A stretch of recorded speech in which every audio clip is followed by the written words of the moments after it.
adalah kebutaan secara permanen. Nah, Bapak Ibu sekalian, tadi sudah dijelaskan penyakit mata katarak menggunakan tumbuhan kitolot ataupun bunga maupun daunnya, kan seperti itu.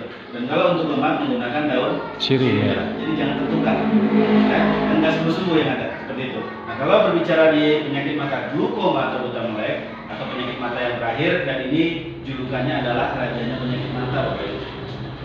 Ada yang pernah lihat, mungkin pernah jumpa? Belum. Pernah? Matanya terbuka seperti kita, tapi tidak bisa melihat sama sekali. Ya, kenapa dikatakan rajanya penyakit mata, Bapak Ibu? Karena sampai sekarang belum ada negara manapun yang menemukan obatnya. Jadi kalau sudah terkena glukoma, cara satu-satunya yang bisa dilakukan adalah dengan cara operasi konjinital atau cangkok bola mata. Artinya lensa bola mata ini diangkat keluar, diganti dengan mata yang masih sehat. Nah, jadi mohon maaf, itu bukan mata hewan ataupun mata orang sudah meninggal, tapi mata yang didonorkan. Dan satu buah bola mata sendiri, harga operasinya saat ini berkisar 300 sampai 500 jutaan satu. Berarti kalau dua bisa maksimal sampai 600 ke 1 M ya Bapak Ibu. Mahal murah? Mahal ya Bu ya? Mehong ya? Ada yang mau saya bantu daftarkan? Donor mata? Jadi ternyata murah. Ya, buktinya ibu saya tidak mau mendonorkan 500 juta atau 1 M. Ya kan? Jadi artinya bukan masalah biaya. Tapi yang jadi masalah sampai sekarang belum ada yang mau jual atau donor mata. Kalau donor darah ada, donor ginjal ada, tapi donor mata saya yakin ibu atau bapak paling-paling bisa lihat hanya di sekitar Indonesia. Kan begitu Pak ya? Nah, jadi artinya sekali lagi bukan masalah biaya. Tapi penyakit mata glukoma atau buta melek ini Bapak Ibu ada 4 ciri awal gejala. Ini hati-hati kalau memiliki keluhan salah satunya dan jangan diabaikan, cegahlah. Ya, masih bisa dicegah kalau masih gejala. Apa itu yang 4 ini Bapak Ibu? Yang pertama, hati-hati bagi yang sering merasakan sakit atau pegal di bagian alis mata. Ya, itu yang pertama. Yang kedua, hati-hati bagi yang sering merasakan sakit kepala sebelah atau apa namanya? Migrain. Sebelah iya. Migrain. Tahu Bu migrain? Pusing sebelah? Tahu ya. Tapi jangan disamakan sama yang lagi mikirin cicilannya belum bayar. Iya. Nah, itu ini kan beda kan Bu? Itu keliling dia Pak. Nah itu beda ya kan. Nah jangan disamakan. Nah yang ketiga, mungkin ini contoh Bapak Ibu sedang relax, santai, tidak sedang bekerja berat. Tapi pada saat momen seperti ini, mungkin ada beberapa kesempatan selanjutnya dengan momen yang seperti ini tidak ada riwayat pekerjaan berat, pundak kanan atau kiri ini sering sekali seolah-olah merasakan seperti berat. Nah ini hati-hati ya, kalau dirasakan terus-menerus bisa jadi ini ciri glukoma yang ketiga. Dan yang keempat atau yang terakhir adalah hati-hati bagi yang sering keluar air matanya tanpa sebab. Paham maksudnya Bapak Ibu ya? Bukan karena patah hati ya. Nah, mungkin ibu lagi tidak galau ya, atau mungkin bapak lagi tidak dapat berita kemalangan, ya kan gitu. Atau ibu mungkin lagi tidak gaduh sama bapak di rumah ya Bu ya. Nah jangan bukan karena kata-katanya terus saya berlinang air mata, bukan. Jadi ini tidak ada sebab. Dan itu yang keluar bukan air mata biasa. Tapi ada yang tahu kira-kira Bapak Ibu? Bukan air mata buaya juga ya Bu ya? Ini adalah pelumasnya mata kita, olinya mata. Yang fungsinya adalah menggerakkan dan memutar-mutar bola mata kita. Ini ada olinya. Sama sepeda motor Bapak dan Ibu atau mobil ya, olinya keluar sampai kering Pak. Tidak perbaiki, gaspol kemana-mana. Ini terjadi Pak. Kalau kering olinya. Apalah, dol lah semua, dol. Jim. Macet. Sama ini kalau kering juga bisa macet. Amit-amit melirik ke kiri atau ke kanan bisa nggak balik. Itu resikonya. Nah jadi di sini nggak usah dibayangin Bu, pusing ya. Nah jadi jangan sampai pelumas matanya kering ya. Nah 4 ciri awal gejala ini ada 2 penyebab. Yang pertama adalah pola hidup kita yang kurang sehat. Pak, Bu, ini sering sekali kami jumpai di lapangan dari orang yang suka main HP atau nonton TV sambil tidur. Ada yang melakukannya di sini? Sering, rata-rata. Bapak Ibu setelah kita ketemu seperti ini, saya mohon mulai dari sini ke depan janganlah lagi nonton TV sambil tidur. Apalagi tidur ditonton TV. Jangan ya Kak ya. Ya Bapak dan Ibu berjanji dengan diri masing-masing saja ya. Tapi kami berharap jangan ada lagi hal seperti itu. Kenapa? Ini contoh. Bapak atau Ibu mungkin ada yang pernah melakukan nonton TV sambil tidur, kadang-kadang miring. Sering kadang-kadang pakai apa Pak? Bantal ya, kurang tinggi kadang-kadang dilipat 2. Kadang masih kurang puas juga, tangannya masuk mengganjal Betul ya Pak ya? Betul Bu ya. Nah di sini perlu juga perhatikan di belakang ada urat saraf mata di rahang di belakang ini. Mungkin Bapak Ibu pernah dengar orang yang salah cabut gigi, pandangannya kabur bahkan buta. Ada. Jadi di sini ada urat saraf mata. Nah kalau Bapak Ibu nonton TV pakai bantal lipat dua tangan seperti ini, ada himpitan atau tekanan di sini Bapak Ibu, ya ini asupan darah, asupan oksigen yang seharusnya lancar ke otak kecil di belakang kepala kita. Jadi kenapa itu berpengaruh? Karena yang membedakan gambar dan warna bergerak, warna dan gambar bergerak, ini bukan mata kita langsung, melainkan otak kecil yang ada di belakang. Jadi kalau seperti ini ada himpitan atau tekanan, saya tanya jawab jujur boleh? Yang pernah melakukan seperti itu posisinya pernah nggak matanya keluar? Padahal filmnya nggak sedih. Ada nggak Pak? Ada. Dan seandainya Bapak Ibu pegang itu tidak cair, lengket seperti lendir. Kalau mencoba dicium itu baunya sangat anyir. Ya, itu adalah lumasnya mata. Namanya apa? Cairan EQ-sumor Bapak Ibu. Jadi ini sepele tapi bisa berakibat fatal kalau dilakukan secara intens atau berkurangnya seperti itu.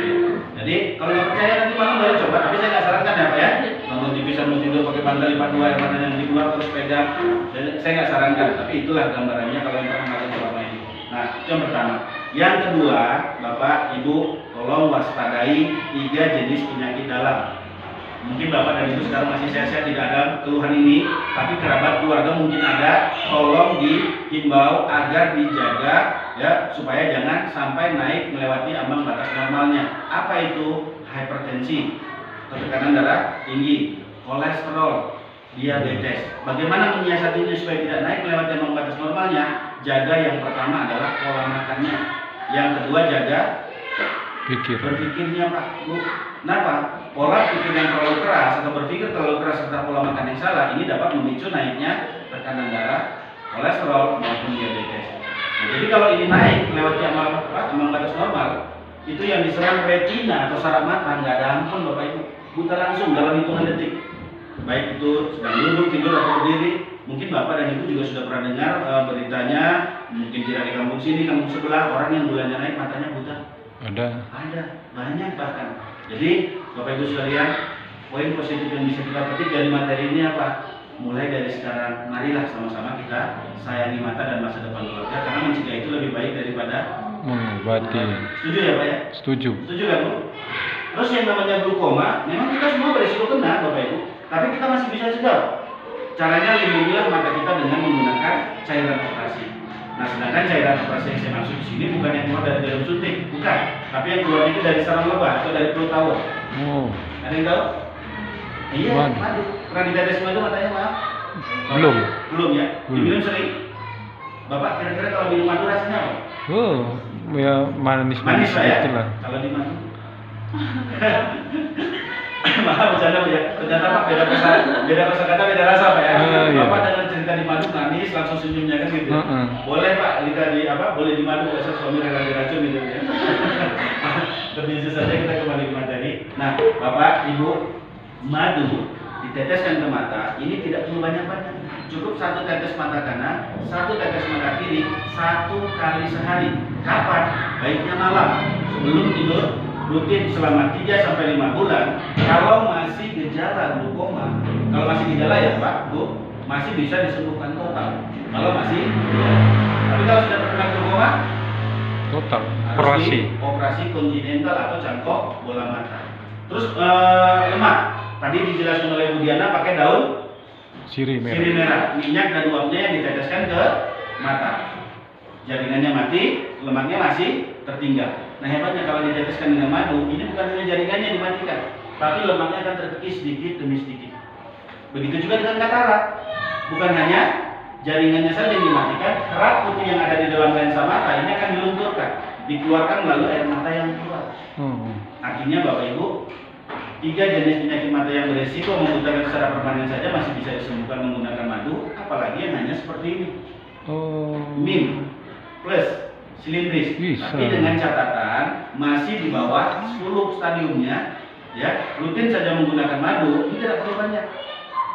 1 tetes mata kanan, 1 tetes mata kiri, 1 kali sehari saja, baiknya malam sebelum tidur, selama 2-3 bulan saja. Mudah-mudahan kacamata bisa dilepas atau ditinggalkan secara permanen. Kuncinya rutin Bapak Ibu, bukan banyaknya. Ya, karena menjelaskan yang banyak madu bukan hanya saya, bukan hanya para profesor ataupun para ilmuwan sedang meneliti saat ini, bukan hanya itu, tapi sudah rekomendasi langsung dari Tuhan Yang Maha Kuasa.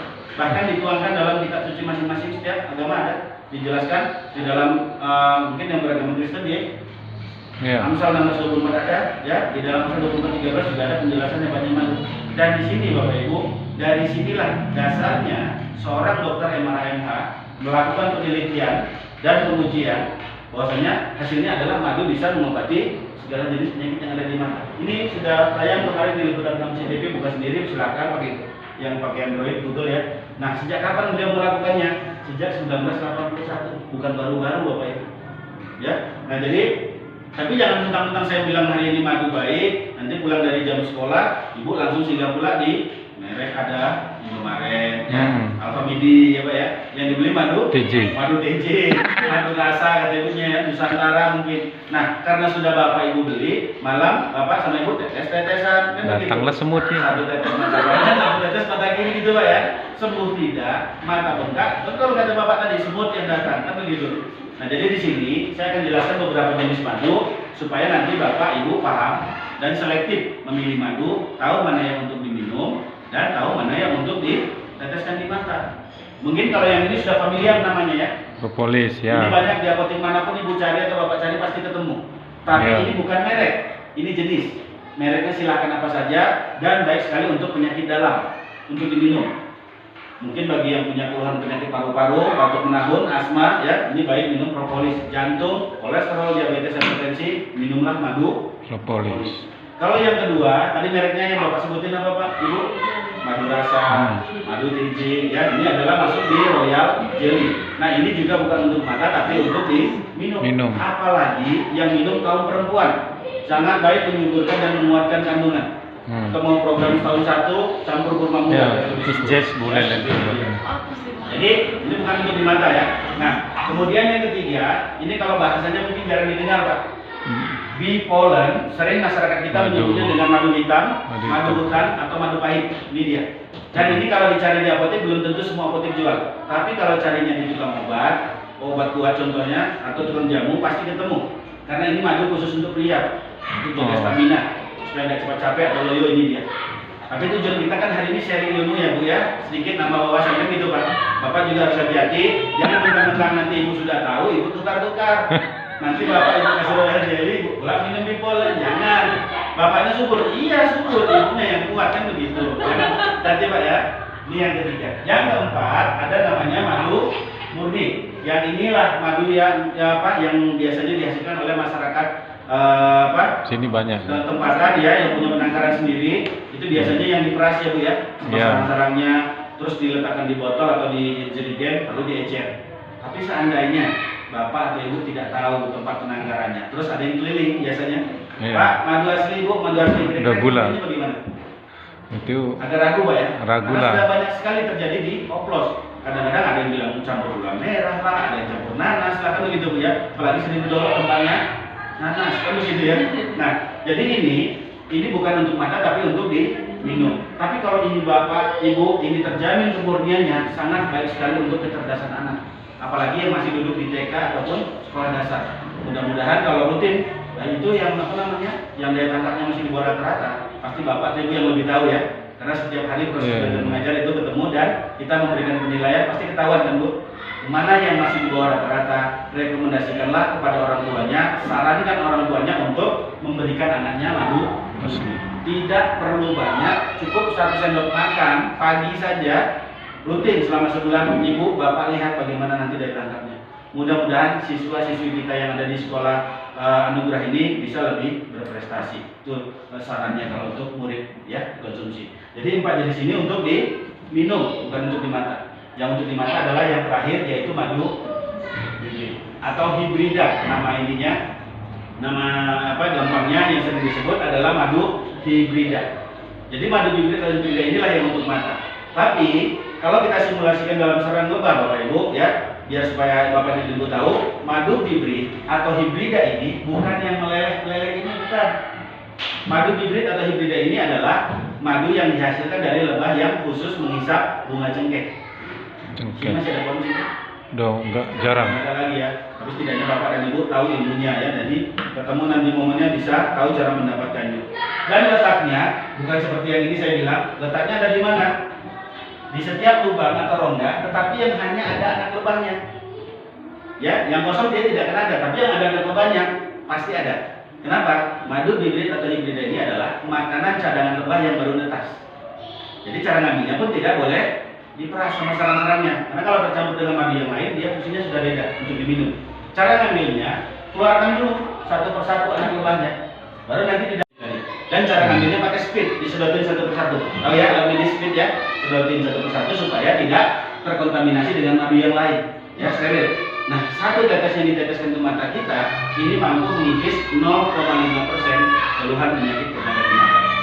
Nah, itu dia hebatnya madu hibrida tadi. Tapi jangan mentang-mentang nanti bapak ibu tidak punya madunya, terus punya keluhan penyakit mata katarak, maaf, tidak diobati. Tolong jangan diabaikan, karena masih ada daun ataupun bunga katarak yang bisa dimanfaatkan. Begitu juga yang punya keluhan lemah, tidak ada madu, jangan pula diabaikan bapak ibu. Obati dulu pakai daun sirih merah kalau tidak ada madunya.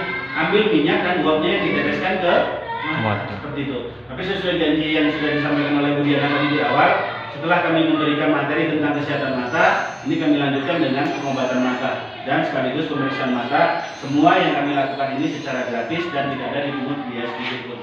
Pengobatan mata nanti ini kami berikan menggunakan madu hibrid atau madu hibrida. Ya, jadi periksa dulu. Periksa. Boleh, kita periksa dulu. Nanti ini sekalian kami ajarin Bu cara memeriksa. Jadi minimal bapak ibu pulang dari sekolah nanti bisa atau tahu cara memeriksa keluarga di rumah seperti itu. Contoh.